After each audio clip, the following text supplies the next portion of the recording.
Argentine তারকা Lionel Messi ক্যারিয়ারের শুরুর দিকে বার্সেলোনার যুব দল লা মাসিয়ায় দীর্ঘ সময় কাটিয়েছিলেন।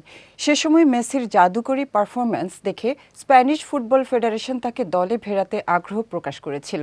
তবে নিজ জন্মভূমি আর্জেন্টিনার প্রতি ভালোবাসা থেকে এলএম10 তখন স্পেনের হয়ে খেলার প্রস্তাব প্রত্যাখ্যান করেছিলেন। বিস্তারিত জানাচ্ছেন সঙ্গীতা শাহ। ছোটবেলায় নিজ দেশ ছেড়ে স্পেনে পাড়ি জমান লিওনেল মেসি ও তার পরিবার মাত্র ১৩ বছর বয়সে বার্সেলোনায় আসার পর দীর্ঘ সময় সেখানে থাকায় স্পেনের নাগরিকত্ব পাওয়ার সুযোগ ছিল মেসির। সে সময় বার্সেলোনার একাডেমি লা মাসিয়ায় বেড়ে ওঠেন তিনি। বার্সেলোনার যুব দলে থাকাকালীন তার জাদুকরী ফুটবল প্রতিভা স্প্যানিশ ফুটবল ফেডারেশনের নজর কাড়ে। মেসি জানান, সে সময় তাকে স্পেনের বয়সভিত্তিক দলে খেলার জন্য প্রলুব্ধ করা হয়েছিল।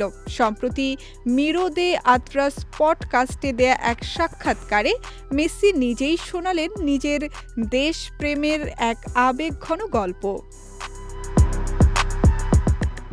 মেসি বলেন, আমি তখন বার্সেলোনায় খেলছিলাম, তাই তারা আমাকে স্পেন দলে খেলার ইঙ্গিত দিয়েছিল।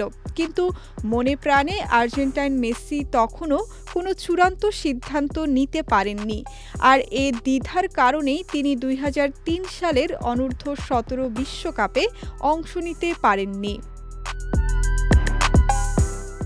২০০৩ সালের সেই বিশ্বকাপে সেমিফাইনালে স্পেনের মুখোমুখি হয়েছিল আর্জেন্টিনা।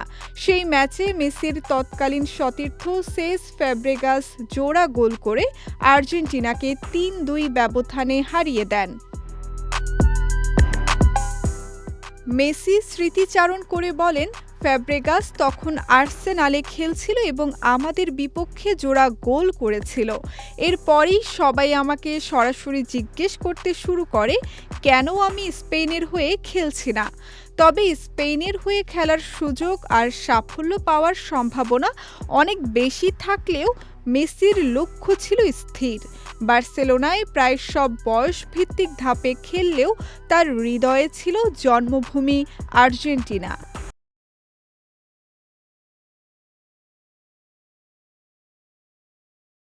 অবশেষে ২০০৪ সালে আর্জেন্টিনার অনূর্ধ্ব-২০ দলের হয়ে অভিষেক ঘটে মেসির।